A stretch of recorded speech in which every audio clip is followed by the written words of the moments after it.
саламатсыздарбы туугандар. Бүгүнкү биздин сөз либерализм жөнүндө болот. Либерализм бул деген өзү мындайдыр алсак 17-кылымдан бери пайда болгон саясий багыт. Бирок эгерде тереңирээк карап көрсөк, либерализм бул башынан адамдын өзүнүн жанакы кандайдыр десем, алдынан ала келген эч качан мындай кошумча искусственный эмес, өзүнөн өзү эле адамдын бул байыртан келген өзүнүн жашоо жолу деп айтса болот да. Либерализм деген бул деген көбүнчөсү эки мындай негизги сөзгө бекитилет. Биринчи сөз бул деген ар бир мыйзам ченеминдеги эркиндиктерге, ар бир адамдын жанакы өзүнүн эркине кандай каалоосу болсо ошондой каалоосу менен жашоо алып баруу. Экинчиси болсо бул деген ошондой эркиндикти саясатка да, экономикага да жана жашоонун бүт багыттарына колдонуу. Бул деген либерализмдин негизги ошо багыттары эки мындай негизги идеясы. Негизи бүгүнкү либерализмди карасак, биринчи анын мындай кандай десем тепкичи да, кандай десем таянычы бул төмөнкү 4 идея. Биринчиси бул ар бир адамдын өзүнүн естественный, өзүнүн табияттуу укуктары, эркиндиктери бар деген ишеним. Экинчиси бул ар бир адам мыйзам астында бирдей тең укуктуу деп айтып алганда. Үчүнчүсү бул деген ар бир мамлекеттин, ар бир адамзаттардын кошулмаларынын ортосундагы экономикалык карым-катнаштар бир гана эркин экономика аркылуу мүмкүн. Төртүнчүсү бул деген бир да мамлекеттин башчылары, бир да мамлекетти башкарган өкмөт жана башка бийликтер өзүнүн жанакы элиталык катары эсептесе болбойт. Анткени бул бийликтер элдин астындагы кулдар. Бийликтеги отурган адамдар элге кызмат кылуучу кишилер деп эсептелинет. Жана ошол бийликте иштеп аткан адамдардын жашоосун, жумушун толук коомчулукка ачык жана кеңири көрсөтүүнү талап кылат либерализм. Негизги ушул либерализм менен биздин түшүнүгүбүздө эмне үчүн ал аябай мындай жаман сөздөр, ойлор менен аралашып калганы, бул деген 18-кылымда Ефремов жана Далидин словарьдарында, француздардын словарьдарында либерализмди боштондук, боштук деп, кандай десем, бопуш болот го, бош вольнодумство, разврат деп которушкан да. Анан либерализм деп бул деген адамдын жинди ойлорун эркин жайылтуу деп эсептешкен. Словарьга ошондой определенияны коюп коюшкан да. Ошондуктан элдин 18-кылымдан бери элдин көпчүлүгү ушул либерализмди бул деген баягы жиндичилик деп аябай жаман көрүп келишкен. Жаңы заманда болсо баягы Советтер Союзу орногондо либерализм бул түзмө-түз социализмдин душманы катары сезилген. Анткени социализм кезинде СССРде чындыкты айтуу бул абдан коркунучтуу нерсе эле. Анткени чындык үчүн концлагерге жиберип же атып салып же дагы бир нече иштерди кылышчу. Ошол Советский Союздун бийлигин түшүнүп, ага каршы чыккан Төрөкул Айтматов, Абдикерим Сыдыков, Жусуп Абдрахмановдор өзүнүн башын, өмүрүн кыйышкан ошол себеп. Алар либералдык идеяларды кабыл алып, биз буржуазиялык мамлекет түзөбүз деген ойлорду айтып башташкан. Буржуазиялык мамлекетте биздин элибиз негизи эркин жашайт деген ойду айткандан кийин, ал ойду мамлекеттик түзүлүштү бузуу жана мамлекетке каршы мындай кандайдыр бир жаман нерселерди, террористтик нерселерди жасоо деп туруп, алардын өмүрлөрүн кыйышкан НКВДлар. Ошентип, бирок алар чак эле ошол эле кездерде 33-жылы эле түшүнүшкөн да, Кыргызстандын эли эркиндикти сүйгөн эл деп, ошондуктан социализмде жашай албайт деп. Андан кийинки көп эле өлүмдөр болду, көп эле түрмөгө отургандар болду. Ошондуктан Кыргызстан чыдап, толук Москвага башын ийип, ошентип жашап берген да. Эгемендик келгенде кыргызстандар ушунчалык көнүп калыптыр социализмге. Эң кичекте либерализмди баягы орустарда азыркы авторитардык власть түзүлүп атпайбы Казакстанда, Өзбекстанда.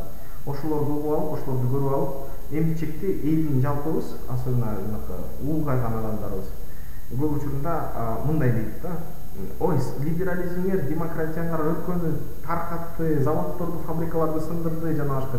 Бирок либерализм кезинде товарлардын ассортименти пайда болду, жумуш пайда болду, каалаган өлкөгө чыгып кеткен укугуң пайда болду, өзүң өлкөңдө жашап бизнес жасаган укук пайда болду. Советтер Союзунда андай укуктар жок болчу. Советтер Союзунда бир дүкөндө 38 ассортименттеги товар болсо, ошондо сүйүнчү биздин аталарыбыз, энелерибиз. Кээ бир замандарда очередь болуп, карточка менен берилип, тамак жетпей да калган убакыттар болгон. Бирок аны биз көрбөй калдык өзүбүз. Бирок документтүү факттарды окуп атабыз азыр. Кээ бир жанакы ата-бабаларыбыз, ата-энелерибиз ошол заманды алтын заман деп эсептешет, анткени жаштык ошол кезде өткөн да. Жаштыкта жашоо башкача кабыл алынат да, майрамдай кабыл алынат. Ошондуктан ал заманды мактап түшөт. Эми либерализмди дагы бир нерсенин урушуп жүрүшкөнү азыркы тоталитардык саясатчылар. Либерализм кезинде катуу конкуренция пайда болот. Ал катуу конкуренция баягы адамдар тең эмес да, ар кайсы адам ар кандай жөндөм менен туулат. Андан кийин жашап, сабак алып, ар кандай ой пикирге келе баштайт да ар бир адам. Ар кандай билим алат, ар кандай деңгээлге жетет.